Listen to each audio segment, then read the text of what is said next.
College में गर्मियों की छुट्टियां होने पर राधिका और रोहन अपने दोस्त मनोज और शिल्पा के साथ परिवार के पुराने फार्म हाउस पर घूमने जाने का प्लान बनाते हैं। गाइस, तुम दोनों को वो फार्म हाउस बहुत पसंद आएगा। बचपन से ही वो मेरी और रोहन की सबसे पसंदीदा जगह रही है। पर मैंने तो इतने सालों में तुम्हारे मुंह से कभी फार्म हाउस का नाम तक नहीं सुना। बचपन में फार्म हाउस जाते थे, लेकिन फिर अचानक सबने वहां जाना बंद कर दिया और वजह कभी किसी ने बताई नहीं। पर अब हम चारों मिलकर वहां धमाल करेंगे। इसी तरह बातें करते कुछ घंटों का सफर तय कर चारों शहर से दूर ऊंची पहाड़ी पर बने राधिका और रोहन के फैमिली फार्म हाउस पर पहुंच जाते हैं। वाह यार, ये तो बड़ा ही सुंदर है। पूरा घूमोगे तो और अच्छा लगेगा, लेकिन उससे पहले सब फ्रेशन अप हो जाओ, फिर साइट सीइंग के लिए जाएंगे। राधिका और रोहन अपने अपने कमरे में चले जाते हैं, लेकिन मनोज और शिल्पा घर में घूमने लगते हैं, जहां शिल्पा की टक्कर हॉल के बीचों बीच रखी एक पुरानी लकड़ी की कुर्सी से होती है। लग गई रे माता, इस कुर्सी को बीच में किसने रखा हुआ है? अरे तेरे स्वागत के लिए भूत ने रखा होगा। ओए, तुझे बात ऐसी आ रही है, जब खुद टकराएगा तो पता चलेगा। हाँ ठीक है, पर अभी तो तू इसे साइड में रख दे।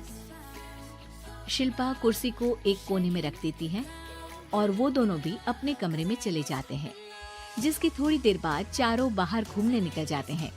इसी तरह रात हो जाती है। फार्म हाउस में वापस आकर वे लोग सीधा सोने चले जाते हैं। आधी रात को मनोज की नींद खुलती है। बड़ी तेज प्यास लगी है, पानी साथ लेकर सोना चाहिए था। अब रसोई तक जाना पड़ेगा। मनोज आंखें मलते हुए कमरे से हॉल में आता है और अचानक रास्ते में रखी कुर्सी से टकराकर जमीन पर गिर जाता है। अरे मर गया रे दादा।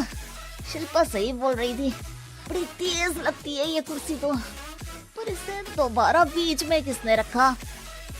मनोज एक बार फिर उस लकड़ी की कुर्सी को कोने में रख पानी पीकर कमरे में चला जाता है। अगली सुबह जैसे ही चारों की नींद खुलती है तो उन्हें अपने बेड के पास साइड टेबल पर चाय का कप रखा मिलता है, जिसे देख वो खुशी खुशी चाय पीकर तैयार होकर कुछ देर बाद हॉल में मिलते हैं। थैंक यू यार राधिका, मुझे नहीं पता था कि तू इतनी अच्छी चाय बनाती है। वैसे मुझे उस बेड टी की बहुत जरूरत थी। ये और चाय, अरे इसे तो पानी तक उबालना नहीं आता। मतलब तूने हमारे लिए चाय बनाई क्या दोस्त? अरे चल पागल है क्या, इतना भी प्यार नहीं है मुझे कि तुम्हारे लिए बेड टी बनाऊं। चाय पर ये चर्चा करते हुए मनोज जैसे ही पीछे मुड़ता है तो एक बार फिर लकड़ी की पुरानी कुर्सी से टकराकर उस पर गिर जाता है। हाय रब्बा, अरे चाय छोड़ो, पहले ये बताओ कि इसे बार बार बीच में कौन रखता है? कल रात ही मैंने इसे साइड किया था। तो पहले ये बताओ कि चाय किसने बनाई थी? सबकी बातों को कुछ देर ध्यान से सुनने के बाद राधिका हैरानी से कुर्सी की तरफ देखने लगती है। भूत दीदी। राधिका की बात सुन आपस में झगड़ रहे सारे दोस्त शांत हो जाते हैं। ये क्या बोला अभी तूने? अरे पर अब वो यहाँ कैसे हो सकती हैं? क्यों नहीं हो सकती? हमने यहाँ आना छोड़ा था, पर उन्होंने तो घर नहीं छोड़ा ना। और याद करो, ऐसे बेड के पास कप रखना और कुर्सी को कमरे के बीच में रखना, ये सब वही तो करती थी। ये तुम दोनों किसकी बात कर रहे हो? अरे जो भी हो, कुछ अच्छा तो बिल्कुल नहीं लगता। अब देखो, डरने की कोई जरूरत नहीं है। वो सालों से इस घर में रहने वाली भूत दीदी है। वो बचपन से ही हमारे यहाँ आने पर एक बड़ी बहन की तरह हम दोनों का ख्याल रखती हैं। ओए, पगला गया है क्या? शिल्पा, मुझे यहाँ नहीं रहना, तू भी मेरे साथ ही चल। ये दोनों तो पागल हो गए हैं। जहाँ मनोज डर से वापस जाने की बात कर रहा होता है, वहीं शिल्पा अपने फोन में बिजी होती है।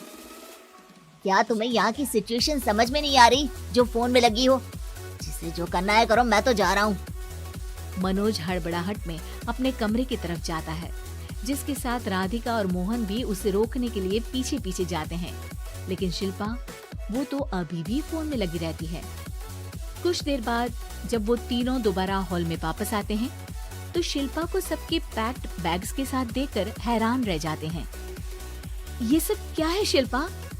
यहाँ हम इसे समझा रहे हैं और तुम हमारे बैग्स भी पैक कर कर लेकर आई। अरे आखिर में फोन से बाहर निकलकर कुछ किया तो सही इसने। दोस्तों देखो, कल से हम यहाँ हैं। भूत दीदी ने कुछ किया नहीं ना?